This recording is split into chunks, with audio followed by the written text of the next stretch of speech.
ময়মনসিংহে অপরিকল্পিতভাবে গড়ে উঠেছে অসংখ্য ইটভাটা। এতে হুমকিতে কৃষিজমি, পরিবেশ ও জনস্বাস্থ্য। ইট প্রস্তুত ও ভাটা স্থাপন আইন থাকলেও মানেনি অধিকাংশ মালিক। অভিযোগ রয়েছে প্রশাসনকে ম্যানেজ করে চলছে এসব ইটভাটা। এসব ভাটায় ন্যায্য পারিশ্রমিক দেওয়া হয় না শ্রমিকদের।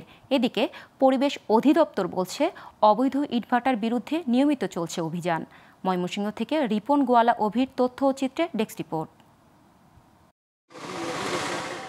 ইট তৈরি ও ভাটা স্থাপনের আইন না মেনেই ময়মনসিংহের বিভিন্ন উপজেলায় বসতবাড়ি, শিক্ষা প্রতিষ্ঠান, হাটবাজারের কাছেই গড়ে উঠেছে অসংখ্য ইটভাটা। নেই পরিবেশ অধিদপ্তরের কোনো ছাড়পত্র।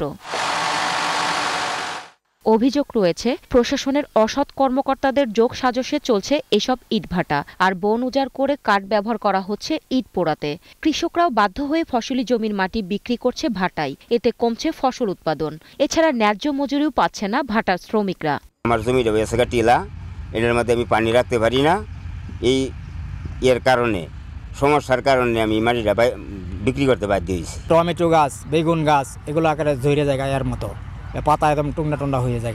ওই যে ধোয়া, যার ফলে আমাদের অনেক ক্ষতি হইতেছে ইটের ভাটা। যেটা ইনকাম হইতে আমরা ফেরি চলে না, আমরা বাড়িতে ঋণ করে না খাওয়ান লাগে। 10 থেকে 15 বছর আগে যে রেটটা ছিল, এই রেটটা এখনো চলতেছে। মনে করেন ডাইলান তখন তা পুরা আমরা এই মনে করেন যে এই টাকাটা আমরা পুষে না। ইট তৈরিতে কৃষি জমির উর্বর মাটি ব্যবহার ও ধোয়ার কারণে ফসল উৎপাদন কমছে বলে মনে করছেন কৃষি বিভাগের এই কর্মকর্তা।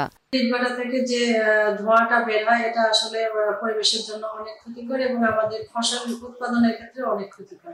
এদিকে পরিবেশ অধিদপ্তর বলছে অবৈধ ইটভাটার বিরুদ্ধে জেলা প্রশাসনের সহায়তায় চলছে নিয়মিত অভিযান। পরিবেশ অধিদপ্তর এবং জেলা প্রশাসন যৌথভাবে কিন্তু বেশ কিছু মোবাইল কোর্ট করা হয় এবং সেটা প্রতি সপ্তাহে, যদি বিগত 1 মাস আপনি অবজারভেশন করেন, দেখবেন যে প্রতি সপ্তাহে 2টা করে আমাদের মোবাইল কোর্ট হয়েছে। একটা করে ইটভাটার উপরে এবং একটা করে অন্যান্য পরিবেশের অন্যান্য আইনের উপরে। তো সুতরাং আমাদের এই কার্যক্রমগুলো চলছে, চলমান থাকবে ভবিষ্যতেও।